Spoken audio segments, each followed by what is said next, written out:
আসসালামু আলাইকুম ভিউয়ার্স, আশা করি সবাই ভালো আছেন। আপনারা সবসময় ভালো থাকেন, সুস্থ থাকেন, আমি সেই কামনাই করি। পবিত্র রমজান মাস উপলক্ষে আপনারা বেশি বেশি করে আল্লাহর ইবাদত করেন, সেই কামনাই রইল। আজ আমি আপনাদের সাথে শেয়ার করব রুই মাছের ডিম বোনা।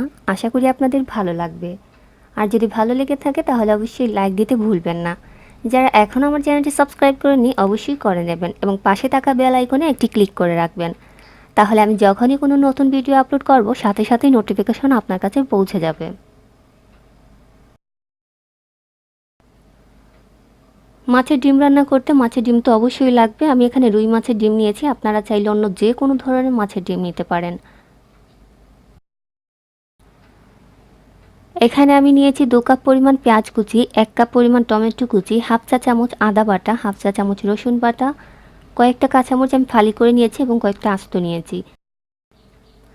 আমার কাঁচামরিচগুলোতে তেমন বেশি ঝাল নেই, আপনারা যদি ঝাল খেতে চান তাহলে আপনারা ঝালটা বুঝে দেবেন। সাথে নিয়েছি গুঁড়ো মশলা, এখানে নিয়েছি হাফ চা চামচ হলুদ গুঁড়ো, হাফ চা চামচ লাল মরিচের গুঁড়ো, হাফ চা চামচ ধনিয়ার গুঁড়ো, হাফ চা চামচ জিরার গুঁড়ো এবং স্বাদমতো লবণ। প্রথমে আমি ডিমের সাথে দিয়ে দিচ্ছি চিমটি পরিমাণ হলুদ গুঁড়ো, লাল মরিচের গুঁড়ো এবং লবণ দিয়ে আমি ডিমটাকে খুব ভালো করে কচলিয়ে নিচ্ছি। এই ডিমটাকে কচলানোর কারণ হচ্ছে ডিমের মাঝে কিন্তু কিছুটা রগের মতো অংশ থাকে, সেই রগের মতো অংশটা আমাকে ফেলে দিতে হবে। দেখতেই পাচ্ছেন কীরকম রগ আসে, এবার এই রগগুলোকে ভালো করে চিপে ফেলে দিতে হবে। ডিমের উপরে কিছুটা পানি দেখতে পাচ্ছেন, আমি রগটা ফেলে দিয়ে হাতটা এখানে একটু ধুয়ে নিয়েছিলাম 1 টেবিল চামচের মতো পানি দিয়ে। মাছের ডিম এখানে ওজনে কতটুকু আছে আমি জানি না, তবে আমার এখানে 1.5 কাপ পরিমাণ হয়েছে। এবার আমি ডিমগুলোকে ভেজে নেব। প্রথমে দিয়ে দিচ্ছি 1 টেবিল চামচ পরিমাণ সয়াবিন তেল।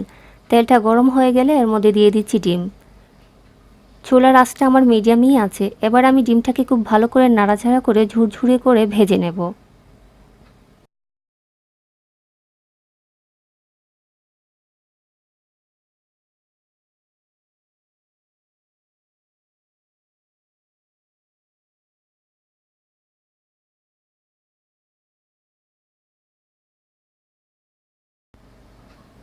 দেখতেই পাচ্ছেন আমার ডিমটা ঝুরঝুরে করে ভাজা হয়ে গেছে। এবার আমি এগুলোকে নামিয়ে একটা বোলে রেখে দিচ্ছি।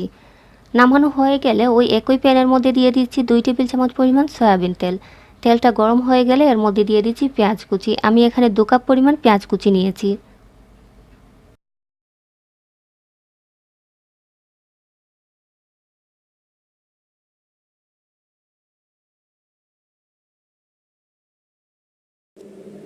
দেখতেই পাচ্ছেন পেঁয়াজটা কিছুটা স্বচ্ছ হয়ে গেছে। আমি এর থেকে বেশি পেঁয়াজটাকে ভাজবো না।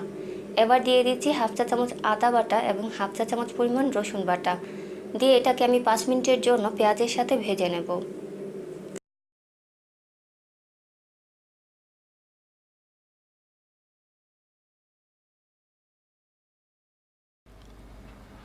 আদা রসুন এবং পেঁয়াজটা খুব ভালোভাবে ভাজা হয়ে যাওয়ার পর এবার দিয়ে দিচ্ছি টমেটো। আমি এখানে 1 কাপ পরিমাণ টমেটো কুচি নিয়েছি।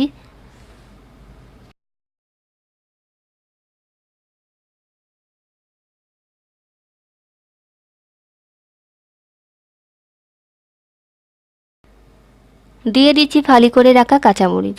ঝালটা আপনাদের স্বাদ মতো দিয়ে দেবেন। এবার সাথে দিয়ে দিচ্ছি গুঁড়ো মশলা দিয়ে এটাকে নাড়াচাড়া করে হাফ কাপ পানি দিয়ে চুলার আঁচটা মিডিয়ামে রেখে ঢাকনা দিয়ে ঢেকে দিচ্ছি। কিছুক্ষণ পরপর নাড়াচাড়া করে টমেটোটাকে খুব ভালো করে মশলার সাথে কষিয়ে নিতে হবে।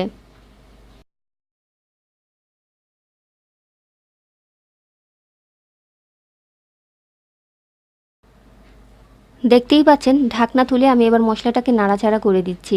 মশলাটা পুরোপুরি খসে গিয়ে উপরে তেলটা ভেসে যাওয়া পর্যন্ত অপেক্ষা করব।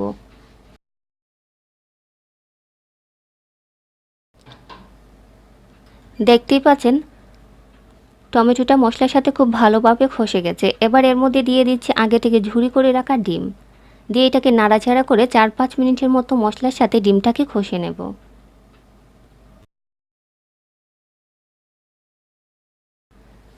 ফিরে এলাম 5 মিনিট পর। এবার দিয়ে দিচ্ছি 1.5 কাপ পরিমাণ পানি।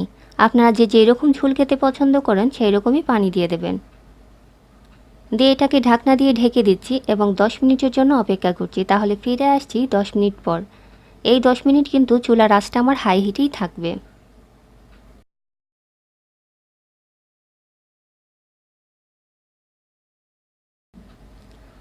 ফিরে এলাম 10 মিনিট পর। এবার আমি এর মধ্যে দিয়ে দিচ্ছি কয়েকটা আস্ত কাঁচামরিচ এবং হাফ চা চামচ পরিমাণ গরম মশলার গুঁড়ো। দিয়ে এটাকে নাড়াচাড়া করে আবারও 5 মিনিটের জন্য ঢাকনা দিয়ে ঢেকে দিচ্ছি।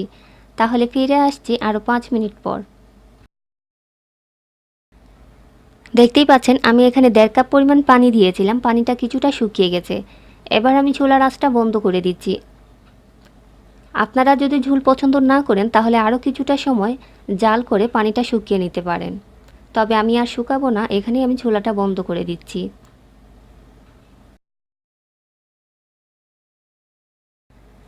দেখলেন তো কত সহজে তৈরি হয়ে গেল মাছের ডিম ভুনা। আশা করি আপনাদের ভালো লাগবে। আজ এখানেই বিদায় নিচ্ছি। আল্লাহ হাফেজ।